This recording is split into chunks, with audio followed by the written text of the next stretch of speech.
speaking out publicly for the first time about the scandal that shattered her marriage. In an exclusive interview with People magazine, Elin says she was blindsided last Thanksgiving by the discovery that Tiger Woods was unfaithful. John Berman has much more.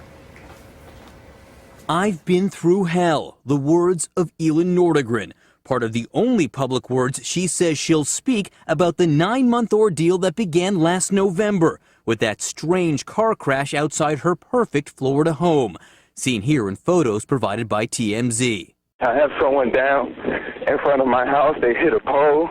For the first time, she discusses what happened or didn't happen before Tiger crashed the family Escalade. There was never any violence inside or outside our home, she says.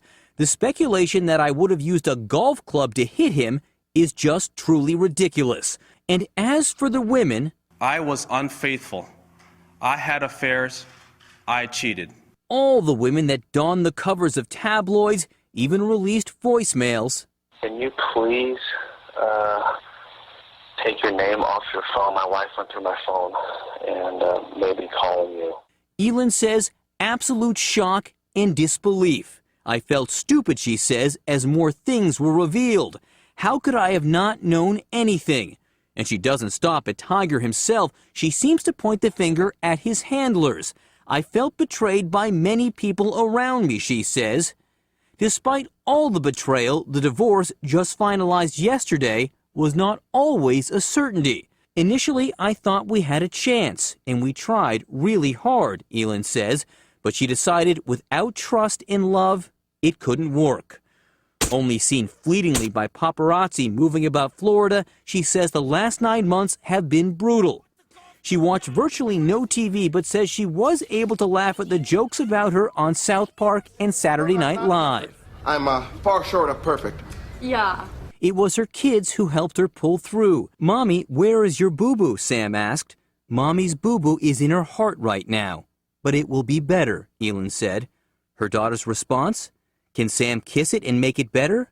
Or maybe popcorn will. Elin says she will share custody with Tiger and looks forward to a productive parenting relationship. But can she forgive him? As Elin pointed out to me, my real apology to her will not come in the form of words.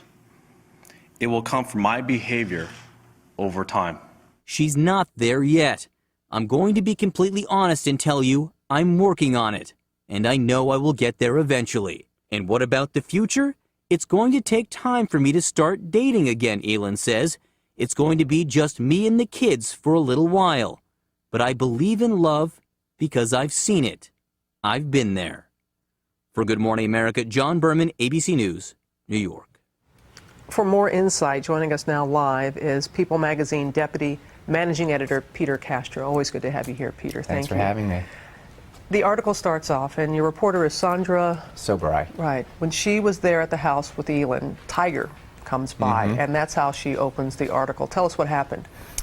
Well, he was bringing the kids back from their visit with him and surprised Sandra and our photographer and everybody else in the house. But it was a very, very pleasant scene, and that was one of the surprising things. And one of the reasons we put it as our lead is that it shows very, very clearly there really is no animosity. I mean, Elin is moving on, and there was some very tender words right at the beginning of of our story when the kids walk in and Elin says, "Okay, give Daddy a kiss," you know, kiss him goodbye. And that just shows that she's moving on and trying to get over this. Like a lot of couples who unfortunately split, the kids bring them together. And as you said, Elin and Tiger are no different. And we have some photos from Sam, that's her oldest daughter, her birthday, her 3rd birthday. And you can see, Peter, how close they are as a family. And that is something that really came through again and again in the interview with Elin. They're both being really adult about this, and they, you know, they went through counseling together to see how they were going to parent these children. But the marriage is clearly over. They tried, as we saw in the pre-seed, for many, many months, but there's just no trust in that marriage right now. I think it was surprising that we read that she really considered staying with Tiger. I think a lot of people thought right away she was going to leave, but that was not the case. Also surprising in the article, Peter, is that she is staying in Florida. Many speculated that she'd go back to her native Sweden, but she told Sandra no. She likes Florida.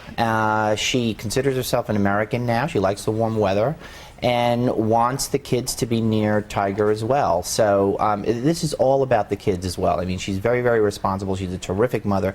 Tiger, in his statement to People magazine, said, you know, very clearly, she's a wonderful mother, and she wants these kids to be really well adjusted. One thing that she did not discuss was the divorce settlement, the amount of money, but she did say money doesn't make you happy, but I have to be honest, it is making some things easier. I have the opportunity to be with my children as much as I want, and I'm able to travel to see my family and also have them come here as often as I like. Very honest. It is, and it is a private matter. You know, we believe that it's upwards of around $100 million, nowhere near the $750 million that's been reported. But as she says, it doesn't buy you happiness. It allows her certain privileges and freedoms, but she's still in a bad place, but getting better. As we said earlier, David and I were talking, I can't remember the last time Elin spoke. She just does not do interviews, and it seemed like it was very important to her, Peter, to set the record straight about a couple of things, one being that she was completely blindsided, had no idea the extent of what he was doing outside the marriage. Yes, and I mean, part of the reason why she spoke to People magazine is because this is part of her therapy. I mean, you know, she was quiet for a really long time, and then she realized, I'm just going to do this once and move on. It was very important for her to do that, but she was completely blindsided. She used the word stupid. She said, I felt stupid. I was embarrassed. How could I not see this? Was it all a lie? There were a couple of ground rules, though, with the interview. There were 4 separate meetings, 19 hours, so plenty of time with her. But she wanted to write down some of her answers. Why? Well, she speaks English really well, but she writes it a little better, and she needed that time and clarity of thought to really get the emotions and the words just right. She did speak to our reporter, don't get me wrong, but it was through the written word that she was able to best express herself. And Sandra, your reporter, walking away, what did she think, spending so much time with Elin? What did she come away thinking about? This is a woman with incredible grace and poise, and really a model of how you should try to repair your life when you have seen a wreckage so badly. She's handled it as well as anybody could under those circumstances. It's in People magazine this week. Peter, thank you, as always, for your insight. We really appreciate that.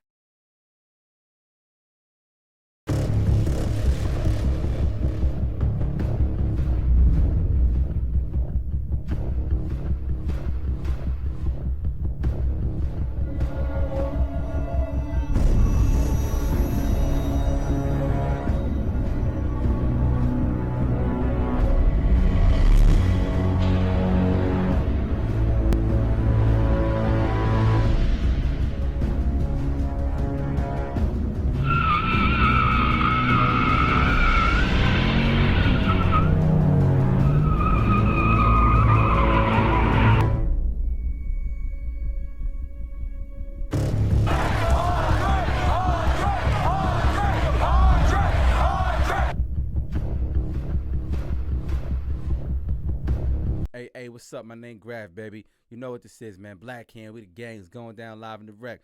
Right now with one of the hottest producers, man.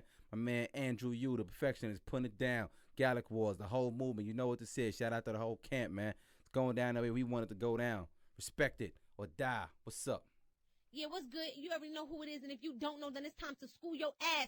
So sit down, get your pen, get your paper, put them glasses on, because I'm about to teach you something. It's your girl, Miss Styles, a.k.a. Miss Shade 45, holding it down for Shade 45 XM66. Yep, simplystyles.com. And right now, I'm representing Gallic Wars. Gallic Wars presents Andrew Yu, the perfectionist.